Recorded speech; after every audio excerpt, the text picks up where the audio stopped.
Hey, how's it going, guys? Thank you for joining me on this week's episode of The Real Deal. And hope you guys are having a great Wednesday. It's a little bit rainy out there. It's wet. We're supposed to go bike riding this morning. Unfortunately, that got canceled. We ride on some little skinny tires that are like that thin, and that plus slippery roads just do not work together.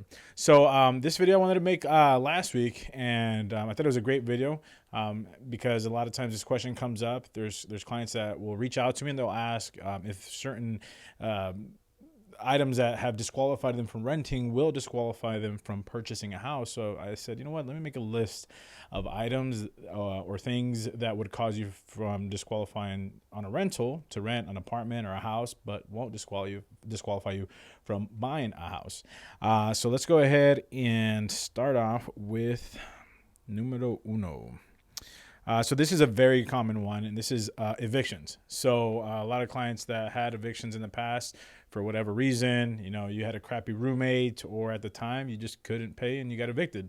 No, that won't disqualify you from purchasing a house. So that is an automatic disqualifier, like 99% of the time when somebody's out there looking for a rental.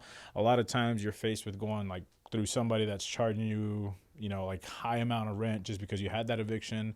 So just know that that would not disqualify you from purchasing a house. Here's another one that comes up too. I experienced this myself when I was in the process of renting back when my son was 2 years old. So I was 22 at the time. We were trying to get a rental, but it was kind of hard because at the time, I was making decent money, but I wasn't making whatever three times the rental income was, or the rental requirement was. So at that time, I think my rent was like $1,200 a month, and then they wanted me to make $3,600 a month. So yeah, I couldn't afford to rent on my own. So I actually had to get a roommate. So with purchasing a house, they just ask for you to make at least, depending in certain scenarios, you can go all the way up to 57%, but we'll just use the 50%, guideline. So for the most part, you only have to make double what your total debts are, including the mortgage, to be able to qualify for a mortgage. Nowadays, with minimum wage going up, even minimum wage, you could potentially qualify for like a small little townhouse. I've seen some townhouses out there for like 100, 110K. So that's something to consider as well. And I know that personally affected me when I was in the process of renting an apartment, 10 years ago. Criminal background, that's another one. Now, in case you guys didn't know, I did spend a little time in the pen. Actually, I did. I went to Tent City for like 3 days when I was young and dumb. I was 19 years old, speeding through Grand Ave, and I don't think that would be an automatic disqualifier. I think they obviously look at stuff more serious, but that is a question that comes up all the time. Is, hey, I have a criminal background, felonies, misdemeanors, whatnot. Do those affect me to purchase a home? And they don't. So they will affect you when you're in the process of renting. And I know for a fact that I've had people come to me that have had that be the case, but that does not affect you when you're in the process of buying a house.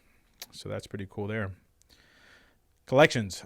So what I mean by that, just to specify, is there is certain rental agreements that disqualify you if you have any collections, right? When you're purchasing a home, that's you can have some collections that are low limit. Obviously, if you have like a $80,000 collection, that's not going to really work because they have to average out 1% of that amount into your monthly reoccurring debt. But yeah, some rental companies won't allow you to have any collections and to buy a house. As long as they fit within your debt to income ratios, collections are okay too. Sometimes lenders will say, hey, it's not worth you paying that off. It might even affect your credit. And that is the case. Sometimes if you pay off a collection account because it's an old account and it's helping balance out your credit, sometimes those do affect your credit negatively. So that's one that catches a lot of people off guard. Another one is rental history. This is different from evictions. So what I mean by rental history is basically if, like for the most part, some rental companies will ask for like referrals or references from previous places that you rented at. I know that's something that they would ask when I used to rent. And apparently, if you don't have like a consistent or a good rental history, like if you're a previous apartment manager says, no, this person used to pay late, even though it never really affected your credit, even though you weren't evicted, that could also potentially disqualify you from purchasing a home. Now, when you purchase a home, just like any other credit, if you're like 2 days late, 5 days late, 10 days late on your mortgage, it won't affect your credit. You might get a small late fee, but that is a flexibility that you do have when you own your home, is as long as you don't go past the 30 days late, then you won't affect your credit. So that's a pretty cool one. This one's a funny one. Number of occupants. So I can definitely imagine this being a big deal if you're a big family, or if you have like a bunch of roommates and you're trying to lighten up the load and you're trying to keep your expenses as low as possible. Then I know for a fact that number of occupants is an issue. I remember that specifically when I used to rent with one of my friends. One of the first times that I rented an apartment, it was me, my son, him, and his daughter, and it was cool. But then we had like an upstairs loft. We lived at these really cool apartments that were over on like 25th Avenue and Dunlap. They're indoor.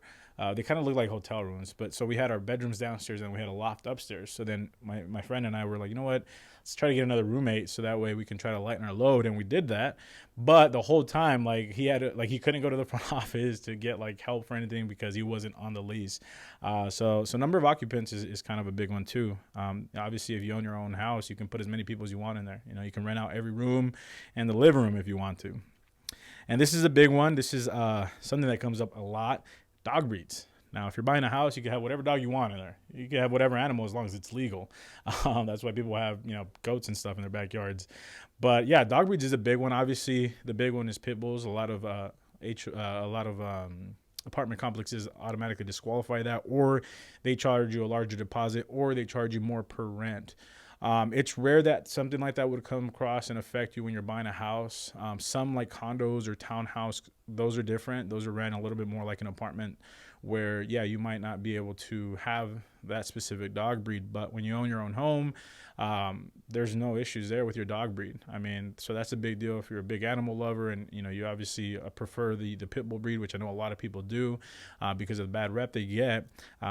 Buying your house won't affect that. So if you have a dog that you absolutely love, and that's pretty much it, guys. So thank you for joining me on this week's episode of The Real Deal. If you guys know anybody that has been previously denied from renting because of those reasons that I listed before, let them know that they do not affect you to purchase a house. Thank you and have a great rest of your day.